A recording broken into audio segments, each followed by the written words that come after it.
എന്തുകൊണ്ട് ആ ബിസിനസ്സിനെ പറ്റി നമുക്ക് അറിയാത്തത് കൊണ്ടാണ്.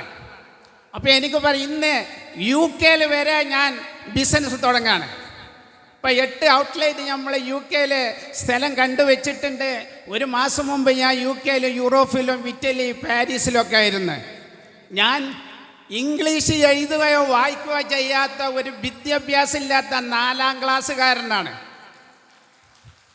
ബിസിനസ്സിന് വിദ്യാഭ്യാസം വേണ്ട, എക്സ്പീരിയൻസ് ആണ് വേണ്ടത്.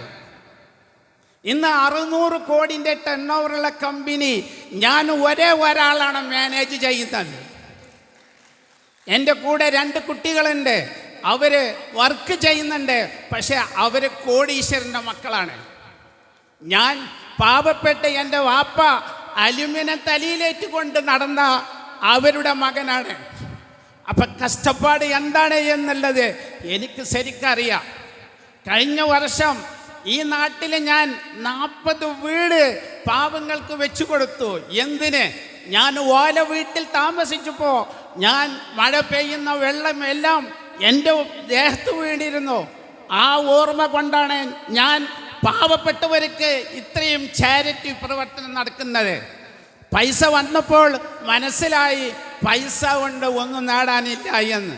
അവനെൻ്റെ ആവശ്യം കഴിച്ചാൽ വരുന്ന സ്വത്തുകൾ കാണാത്ത തലമുറക്കാണ് നമ്മൾ സമ്പാദിച്ചു വെക്കുന്നത്. നമ്മൾ ജീവിച്ചിരിക്കുമ്പോൾ പാവപ്പെട്ടവന് സഹായിക്കുക.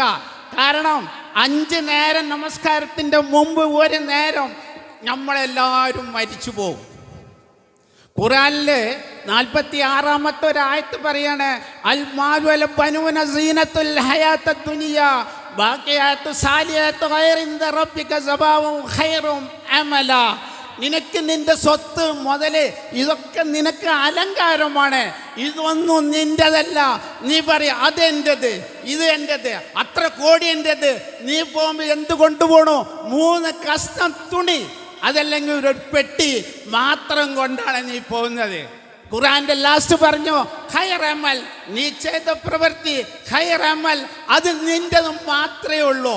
നമ്മൾ ഹോസ്പിറ്റലിൽ പോയാൽ ICUവിൽ കിടക്കുമ്പോൾ മരുമക്കളും മക്കളും നമ്മളെ സ്വത്ത് അതിനൊക്കെ വേണം ഇതിനൊക്കെ വേണം എന്ന് പറഞ്ഞ് മക്കൾ തല്ലുണ്ടാക്കും. ഇവിടെ ദുനിയാവുണ്ടായിട്ട് എത്രയോ ജനങ്ങൾ നല്ല രീതിയിൽ ജീവിക്കാത്ത, നല്ല ഭക്ഷണം കഴിക്കാത്ത, ഒരാൾക്കൊരു ഉറുപ്പ്യം കൊടുക്കാത്ത എത്രയോ ആളുകൾ നമ്മളെ സമുദായത്തിൽ കാണുന്നുണ്ട്. നമ്മൾക്ക് സമ്പത്തുണ്ടെങ്കിൽ നമ്മൾ കഴിച്ചത് നമ്മളത്, നമ്മൾ ജീവിച്ചത് നമ്മളത്, നമ്മളൊക്കെ കാത്തിരിക്കുന്നത് പുഴുക്കളാണ്.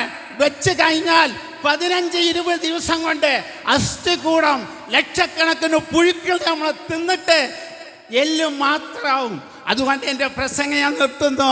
എല്ലാവരോടും അസ്സലാമു അലൈക്കും, നമസ്കാരം.